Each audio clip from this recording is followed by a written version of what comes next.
Hello friends, welcome back to another reaction video. So दोस्तों, जैसे कि मैंने आप सबको पहले ही कल बता चुका था अपने व्लॉग में कि डब्बा कौन से सरप्राइज़ की बात कर रही है, तो देखा मेरा सरप्राइज़, यानी कि मेरा जो आप सबको अपडेशन था वो बिल्कुल करेक्ट था, बिल्कुल सही था। और मैंने आप सबको जो बताया था वो सच निकला कि येस, डब्बा इस बार निकली है फैमिली ट्रिप पे। सो उसी फैमिली ट्रिप से रिलेटेड और भी बहुत सारी बातें मुझे आपके साथ करनी है, इसलिए पॉडकास्ट को एंड तक ज़रूर सुनना। और येस, अगर मैं कोई पॉइंट इसमें छोड़ दूँ या कोई पॉइंट मेरे से मिस आउट हो गया, so please don't forget to comment. आप मुझे कमेंट सेक्शन में वो पॉइंट हाईलाइट कर सकते हैं। सो फनी की फैमिली मौधा से पहुंच चुकी हैं और अब डब्बा एंड फैमिली निकल पड़े हैं टूर पे। और इस बार वो फैमिली टाइम स्पेंड कर रहे हैं और साथ ही साथ उनका ये फैमिली बॉन्ड देख के अच्छा लगा, बिकॉज इस बार उनके इन लॉज के चेहरे पे ना एक अलग ही मुस्कान थी, जो मुस्कान मैंने तो शायद for the first time notice की। और मुझे देख के ऐसा लगा कि कहीं ना कहीं डब्बा जो है वो इस चीज़ की कोशिश कर रही है कि जैसे तैसे रिश्तों में थोड़ा सा सुधार आए, या रिश्तों में बॉन्डिंग थोड़ी सी स्ट्रांग हो, या कुछ अंडरस्टैंडिंग इन लोगों की आपस में बने।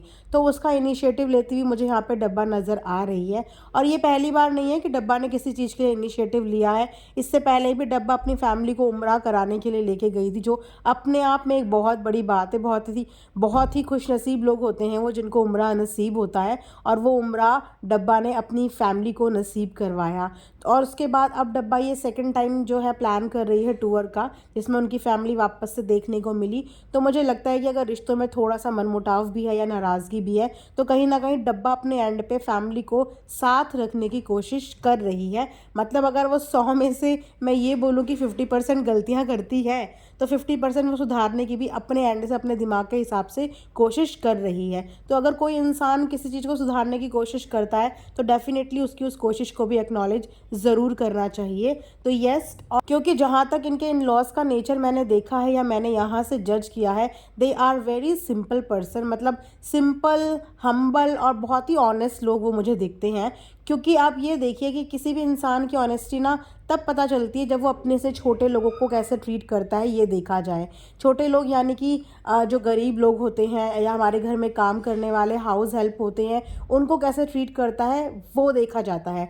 ऐसे ही एक एग्जाम्पल पहले बोला करते थे ना कि अगर कोई लड़का और लड़की आपस में डेट कर रहे हैं या शादी के लिए मिल रहे हैं, और अगर आपको लड़के को जज करना है कि लड़का कल की डेट में आपकी रिस्पेक्ट करेगा या नहीं करेगा, या लड़का कितना रिस्पेक्टफुल है, आपके पेरेंट्स की इज्जत करेगा नहीं करेगा, तो हमेशा लड़के को ये देख के जज किया जाए कि कभी किसी रेस्टोरेंट में ले जाया जाए और चेक किया जाए कि वो वहाँ के वेटर को किस तरीके से बुलाता है। पता नहीं, मैंने शायद किसी मूवी में ये चीज़ देखी थी, मुझे अचानक से वो सीन याद आया कि हमेशा इसी चीज़ से जज किया जाता है कि इंसान अपने से छोटे या अपने से नीचे लोगों को किस तरीके से ट्रीट करता है। यहाँ से उस इंसान का ना नेचर, बिहेवियर और उसकी किस तरीके की प्रवृत्ति है ना, ये समझ में आता है। सो मैंने भी डब्बा के इन लॉज को ना इसी चीज़ से जज किया। देखो, एक तो वो अपनी पर्सनालिटी से ही लगते हैं कि बहुत सीधे साधे, सिंपल और इज़्ज़तदार लोग हैं। और दूसरी चीज़ कि उनके घर में आप सबने देखा होगा रुखसाना बाजी काम करती हैं। हालांकि वो उनके घर की हाउस हेल्प है, लेकिन एक हाउस हेल्प को अपने बराबर में बिठाना, अपने साथ में बिठाना, ये अपने आप में एक बहुत बड़ी बात होती है। मतलब अगर आज मैं आप में से भी बहुत से लोगों से पूछूँ ना कि आप में से कितने लोग आप अपने हाउस हेल्प को अपने साथ बिठाते हैं या अपने साथ खिलाते हैं, या कितने हाउस हेल्प आपके इतने कंफर्टेबल हैं कि वो आपके साथ आपके बराबर वाले चेयर में बैठ जाते हैं, तो मुझे लगता है कि आप में से कुछ 10-20% ही लोग ऐसे होंगे जिनके यहाँ ऐसा होता होगा, या जिनके हाउस हेल्प उनसे इतना कंफर्टेबल हो, या वो अपने हाउस हेल्प से इतना कंफर्टेबल हों। तो ये चीज़ देख के, ये बॉन्ड देख के मुझे बहुत अच्छा लगा कि रुखसाना बाजी बिल्कुल उनके जो ससुर जी हैं, अब्बू के बिल्कुल साथ वाली चेयर में बैठी थी, और जिस तरीके से वो आपस में बात कर रहे थे, वहाँ से उन लोगों का बॉन्ड समझ में आ रहा था। और जब खाना खाने के लिए भी बैठे तो रुखसाना बाजी उनके साथ ही खाना खाने के लिए बैठी थी। तो ये बॉन्ड देख के बहुत अच्छा लगा कि उन्होंने उनको अपनी बेटी की तरह वहाँ पे रखा हुआ है, वही दर्जा दिया हुआ है और वही इज्जत दी हुई है। तो यहाँ से एक इज्जतदार इंसान की पहचान होती है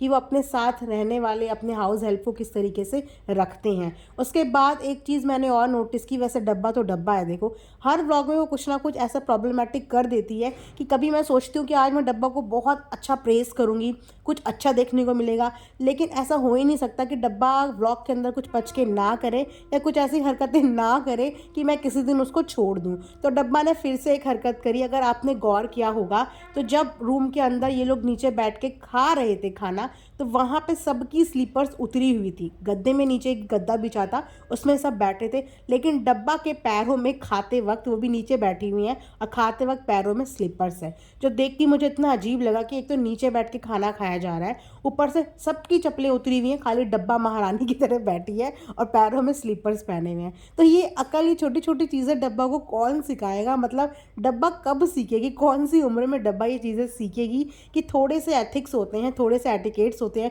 कुछ टेबल मैनर्स भी होते हैं, कुछ खाने के मैनर्स भी होते हैं, तो उन तौर तरीकों को भी फॉलो करना चाहिए।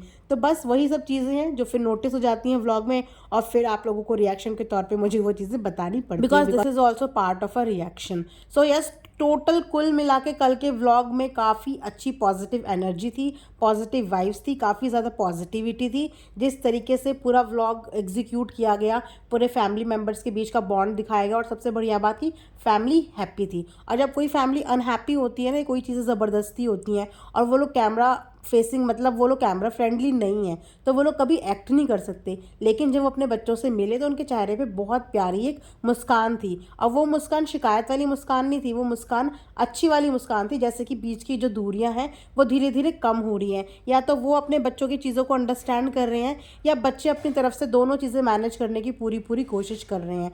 वैसे बहुत से लोग डब्बा को बोलते हैं कि डब्बा मौधा टू मुंबई, मुंबई टू मौधा कितना ट्रैवल करती है, तो अगर देखा जाए तो वो शायद अपनी तरफ से देखो एफर्ट्स तो डाल रही है कि वो ट्रैवल करती है। थकती क्यों नहीं होगी? हर इंसान थकता है यार। 2 घंटे का 3 घंटे का सफ़र अगर करके आ जाए तो हमें ऐसा लगता है कि बस हम कितने टायर्ड हो गए, बट वो ट्रैवल भी करती है, उसके बाद व्लॉग के लिए इधर उधर मौधा में घूमती भी रहती है, बिकॉज उसके घर के जो इन लॉज हैं वो कैमरा फ्रेंडली नहीं है, तो वो इतना कंटेंट उसको वहाँ पे दे नहीं पाते, इसीलिए कंटेंट के लिए उसको इधर उधर जाना पड़ता है। अब वहाँ पे वो मुंबई भी बैलेंस कर रही है, तो एक तरह से देखा जाए तो इस पूरे घर की व्लॉगिंग में जो सबसे ज़्यादा एफर्ट्स डाल रही है ना, वो डब्बा डाल रही है। वो ट्रैवल भी कर रही है, नया नया कंटेंट के लिए भाग दौड़ भी करती है, कोशिश भी करती है, तो यस उसके एफर्ट्स नज़र आ रहे हैं। और अगर वो फैमिली को बैलेंस कर पा रही है, खुश कर पा रही है, तो इससे बेटर कोई चीज़ देखो हो ही नहीं सकती। एक इंसान के अंदर भले ही 50 बुराइयाँ हों, पर ऐसा नहीं होता कि उसके अंदर कोई अच्छाई हो ही ना। तो अगर मैं हमेशा से बोलती हूँ कि अगर मैं किसी की नेगेटिव चीज़ों को या कोई गलत चीज़ों को पॉइंट आउट करके यहाँ बताती हूँ, नेगेटिव चीज़ों को हाईलाइट करती हूँ, तो डेफिनेटली मैं पॉजिटिव चीज़ों को हाईलाइट करने में कभी भी पीछे नहीं हटूँगी। जब मुझे जो चीज़ व्लॉग में लगेगी मैं वो डेफिनेटली आप सबके साथ शेयर करूँगी। सो ये था मेरा आज का एक रिएक्शन डब्बा एंड फैमिली के लिए।